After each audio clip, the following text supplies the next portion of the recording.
And at least 16 people are believed to be dead, and local officials expect that number only to rise as devastating fires spread across Southern California amid dry and windy conditions, leaving officials scrambling to contain the destruction.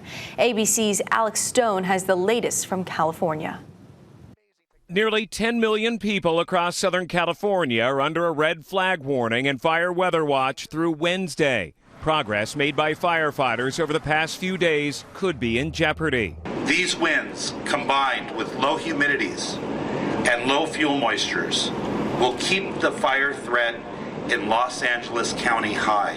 As the fires spread, over 150,000 people are under evacuation orders and 160,000 are under evacuation warnings. The Eaton fire has burned over 14,000 acres and destroyed and damaged 7,000 structures. The Palisades fire now expanding in other directions, leaving behind over 21,000 acres scorched. I mean, first of all, this is something we never expected because of where we are. This was the safe part of the Palisades. On Saturday, Governor Gavin Newsom greeted Mexican firefighters who joined 13,000 workers already on the ground to fight the fires. This is the ATF, who is now leading a task force investigating the cause and origin of the Palisades fire. Alex Stone, ABC News, Altadena, California.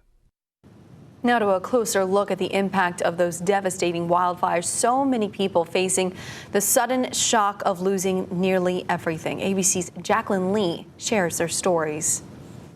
This morning, the scope of the destruction and human toll now unfolding.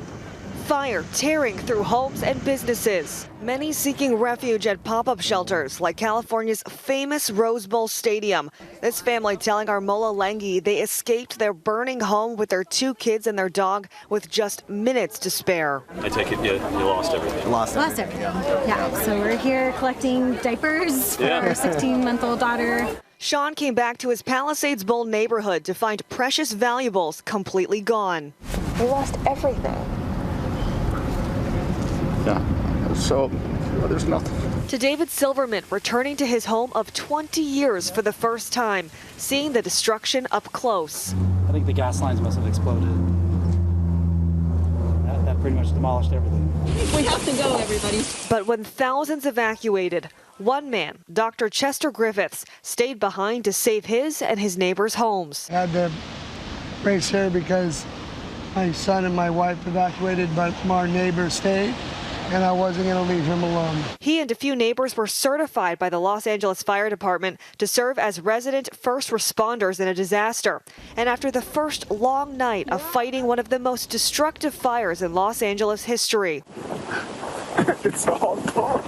covered in soot, ash, and anguish all over his face, there was still a victory. We did it. The house is here. Griffiths realizing they had just saved all 5 of those homes. Why is it worth it to you to want to stay behind to protect this rather than just evacuate? It's what we live for. It's our heart and soul. It's our family. It's our community.